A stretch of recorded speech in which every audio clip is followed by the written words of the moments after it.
All right, taking a look here, we can see that we talked about last year and how the entertainment industry hadn't really learned their lesson by pushing their agendas and their diversity and their inclusion and everything, right? Well, let's take a look at this. NBC will not air Golden Globes in 2022 due to ongoing FP or HFPA controversy. Now, this was an article posted last year, but for those that didn't know, the Golden Globes just occurred and NBC didn't air it. They still gave out the awards and all, and I would imagine that, you know, people that would have protested still probably accepted the awards if they won. But what was the reason for that? Why didn't they air it? Well, apparently the Hollywood Foreign Press are all very, very racist.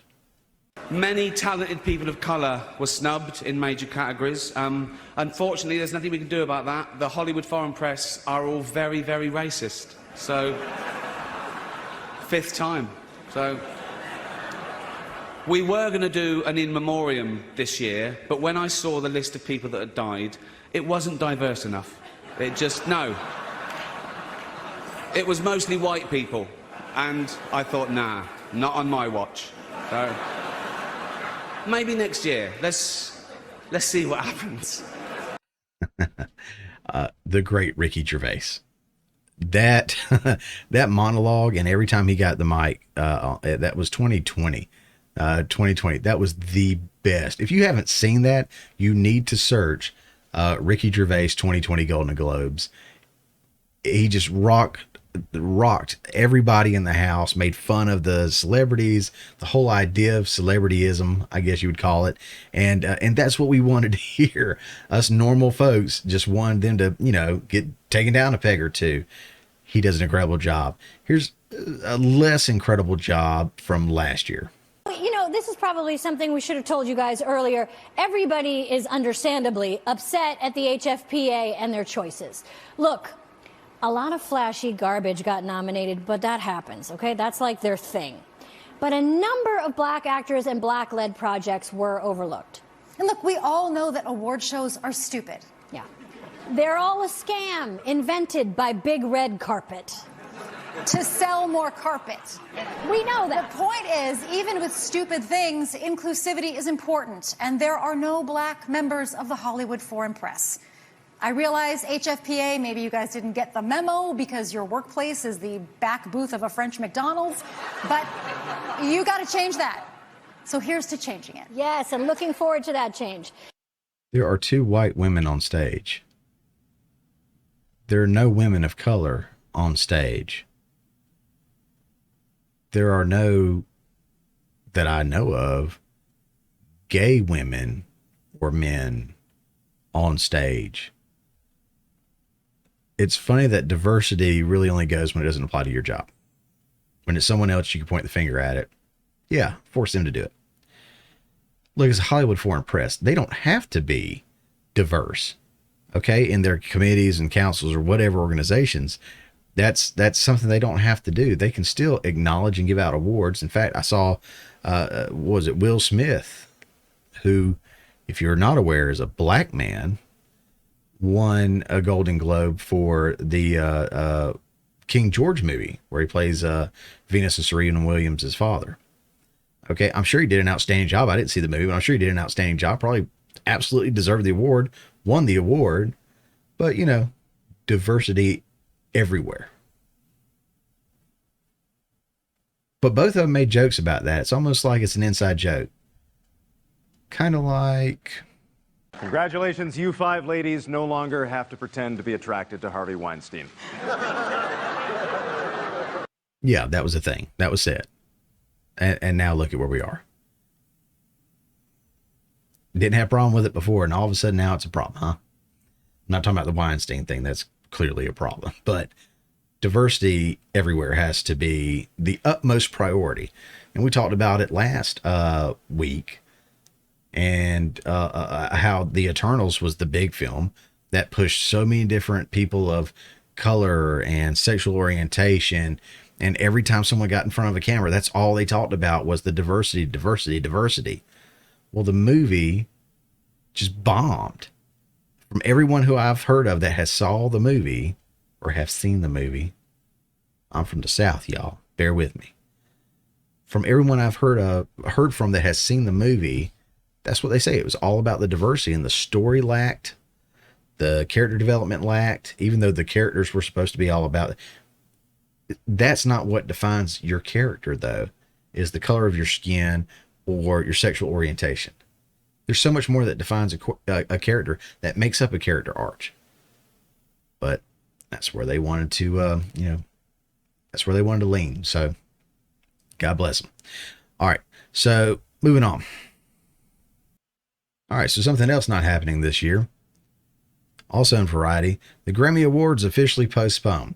Now in this article, they go about citing COVID as the case for what's going on here, why it's postponed. But I mean, come on. I think we all really know that nothing good since Outkast double album in 2003's come out. I'm just saying, that was a classic instantaneously. And I mean, you're not going to do better than that. Come on. Look, I'm sure none of this has to do with anything about celebrities building themselves up, pat themselves on their back, being holier than thou, virtuous signaling every chance they get when they're on TV, which continues to drop ratings. The ratings for all these shows have continued to drop. In fact, check this out. Everyone's staying home, and they're still not watching these award shows. What are they watching? This should not be the case. If something is on TV right now, available at home right now, it should be tearing things up. The ratings should be through the roof, not being cut down by half of what they were in previous years. But yet here they are. I mean, I think it's quite obvious that this speaks to the quality, not the quantity, because there's all kind of stuff out there that can be watched. But people are going to pick and choose what they're going to want to watch based off of the quality of it, right? Well, nobody likes seeing these celebrities not just pat themselves on the back. We've been watching that for years and had no problem with it. But the problem comes to when they get in front of the mic, who are they thanking? Who are they condemning? I mean, so many celebrities for the last couple of years have been condemning anyone on the right. If you were a Trump supporter, don't watch my movie. Well, what do we see there? Well, they quit doing it. Don't read my comics. Don't watch my TV show. Well, ratings are dropping all left and right, all over the place. Or left and right. But ratings are dropping because they are alienating their audience. And then they're turning around, they want to play the victim on things. I don't know. All right. Let's see what we've got to look forward to this year. Last week we looked at 2021. We looked at the results. We broke it down very specifically in like the top 10 of what we were looking at. So let's see what 2022 has in store for us. So here's a list of the stuff that's coming out in 2022. All right. So we still got Spider-Man rolling over from 2021. That's killing it. Sony also did awesome with Venom, right? Let There Be Carnage. But this starts off talking about superhero movies, and really, honestly, the biggest superhero movies last year didn't do that great. Spider-Man and Venom, if you want to call Venom a superhero movie, they nailed it. They did great. But the MCU kind of fell flat. I wonder why. Let's look at this. The top movies coming out in 2022 that will boost the box office as superhero films thrive and the industry continues to recover. Now, Spider-Man is a great indicator that you can make a film and make money at the theater. It is not an indication that we're in a full recovery for bad movies. And now they're going to play that game though and say, oh, well, we're still going through a pandemic, so people still aren't coming out. Spider-Man proved that wrong. People lined up and came to the theaters multiple times to see Spider-Man, right? It's going to hit $2 billion potentially. The pandemic didn't slow them down. If somebody wants to see something, they're going to go see it. All right. As we scroll through here, and I'm not going to read all these, but we can see things like Scream, Uncharted, The Batman, Downton Abbey, Morbius, another Sony one, right? Sonic Hedgehog 2, Fantastic Beast, Doctor Strange, Top Gun. I mean, almost every single one of these is either a reboot or a sequel. And we are tired of Hollywood rebooting and sequeling everything. Look, as a filmmaker, I can tell you there's plenty of other filmmakers out there that have original stories, original ideas. And I think of some of the best that have ever hit the screen. Ghostbusters, when it came out, there wasn't anything else like it. Well, what if they said, we're not going to do Ghostbusters, but let's do, I don't know, another Look Who's Talking or whatever, the third or fourth or fifth or sixth or seventh one, and just keep that franchise going. We have to get away from all these, sequels and reboots and everything. Now, some of these I'm sure are going to do great. Some are probably going to flop because they're changing characters or changing stories. And let's face it, some of these just don't age too well. The stories themselves, I mean. Some of the actors don't either, but that's a whole nother topic. Here's my predictions, okay? All right, so running through all this, here's what I think. I think you got two categories, right? You've got some movies that will be bad, but they'll do well, right? Movies that are not all that great, but they're going to do well in the box office because they are a Marvel movie or DC movie, or there's a lot of buzz behind it or a lot of fanfare behind it, but the movie itself may not be that great. All right. And then you have your other category that some films are going to be genuinely good and they're going to do good at the box office. And you may, of course, have some that are great and they don't get seen, or some that are bad and, of course, they don't get seen. But the two main ones I'm talking about, bad movies that do well, good movies that do well, as they should. Here's my predictions. So if I'm going with five, top five or whatever in each, movies that are going to be probably bad but do well, and I know I'm going to get a lot of hate for this. I know I am. But the Batman. Okay? I know I should be giving him a chance. But there's so much that I have heard from behind the scenes and I have seen in these trailers that I'm not really digging. Emo Batman is not what I signed up for when I sign up to be a DC fan. When I sign up specifically to be a Batman fan, and I am a huge Batman fan. I think Robert Pattinson is probably a great actor, and I've seen him do some pretty good stuff. And I know he's trying to get away from all the Twilight stuff and everything. But look, everyone that loves the trailer for that one scene specifically where he's beating down a dude just mercilessly. And that is awesome. Don't get me wrong. That's cool. But most of the rest of the trailer, I don't really care for. The way they're portraying the Riddler and the other, villains, and even the riddle that's being said just doesn't seem cohesive. I'm lost in it. Now, I like the idea of it being a detective type kind of film because that's kind of the origins of what Batman was, the great detective. But yeah, I don't think it's going to be that great of a film, but I think it'll do great because I think there's a lot of hype behind it. Another one's going to be Thor, Love and Thunder, with a female Thor. I think because of multiple reasons, it'll probably do good at the box office. I think that's Taika Waititi, and he does make good films, but I think it's going to lack because I think they're going to be pushing their narrative. Another one's going to be The Flash. I think The Flash is not going to be a great film, but I think it's going to really do good at the box office for one reason and one reason alone.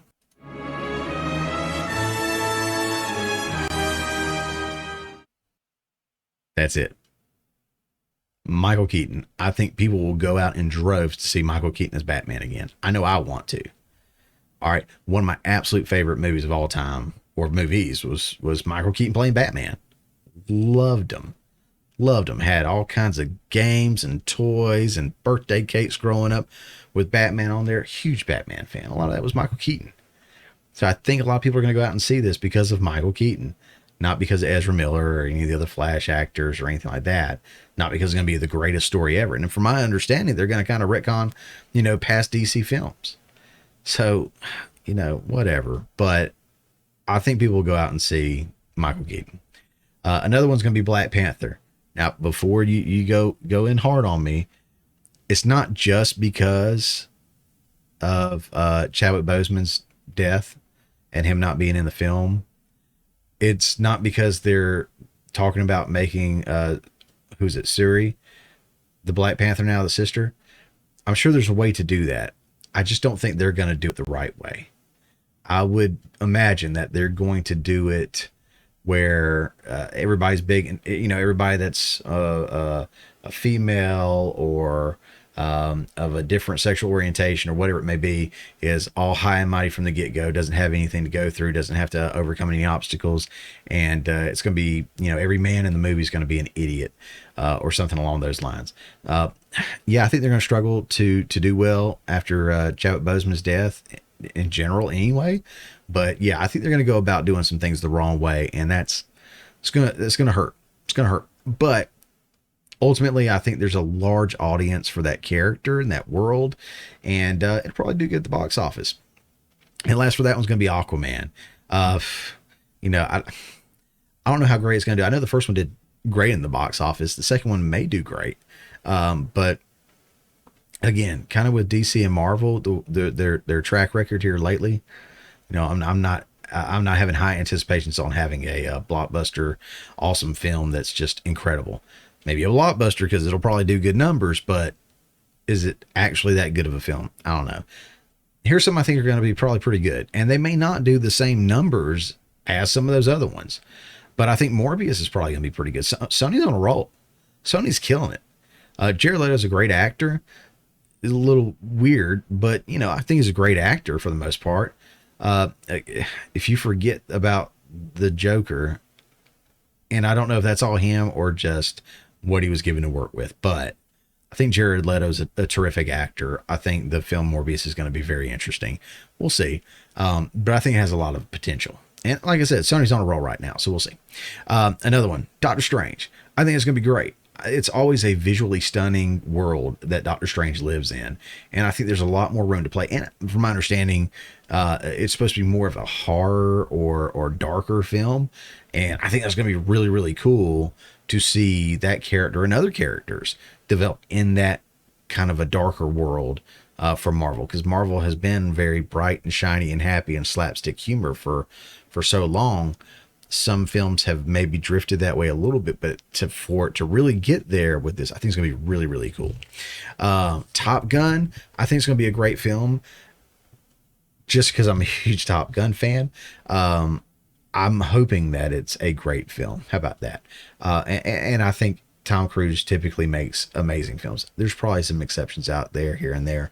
But as big of a supporter of the film that Tom Cruise has been to make it happen and to, get it out there in theaters, I think he's thinking it's going to be pretty good. And so I'm going to have to agree. I think it's going to be awesome. Lightyear. Something about Lightyear that just bothers me. But I think it'll do good numbers, and it's probably going to be a good film. From my understanding, this is not about Buzz Lightyear the toy, but it's about the person that the toy was based off of. Now, I'm not 100% on that, but I want to say I read that. But you know what? Let's go back to that picture real quick. One of these gives me the warm and fuzzies and nostalgia and looks like a child film. The other one looks like it's going to be a little darker, a little more intense. And I don't know if I get the same feels from that as I do from the classic image there. So I think that's off-putting me a little bit. But ultimately, the film is probably going to be great. I'm just not digging that image, I guess, as much as, I don't know, maybe I should. But I'm sure it'll do good at the box office. I'm sure it'll be a good movie. And then the last one's going to be Black Adam. That's going to be my number 5. I think Black Adam's going to be a pretty good movie, and it's going to do well at the box office, mostly because this has been a huge project for The Rock. The Rock has really, really pushed for this to happen. He's been a big advocate for it. I want to say he's a producer of it, or executive producer maybe, and he's really been behind it from the jump. So with him having so much involvement in there, and he's The Rock, I mean, he's a star that just pulls in audiences. I think the film's going to be pretty good. So that pretty much wraps up what I think of 2022, for the box office. I could be wrong about all that. If you think, if you agree, awesome. If you disagree, that's fine too. But hey, speak amongst yourself in the comments. I want to read what you write. I want to check it out. If you agree with me, let me know. If you disagree, let me know. What are your top picks for 2022? What are you most excited about seeing? And, you know, of all these sequels and reboots and everything, what are you least excited about seeing? And if you made it this far in the video, if you like what you've seen so far, don't forget to give it a like. If you really like what you're seeing and you want to see more of it, consider subscribing. And like I said, comment below, you know, what you think of 2022 or anything else that we're talking about. Hey guys, thanks for checking out this clip from the Morning Mayhem. Remember, this is just a portion of the full show that comes out every Friday morning at 10 a.m. Eastern Time. If you hadn't already, don't forget to subscribe so you don't miss out on any of the full shows or these tasty little nuggets.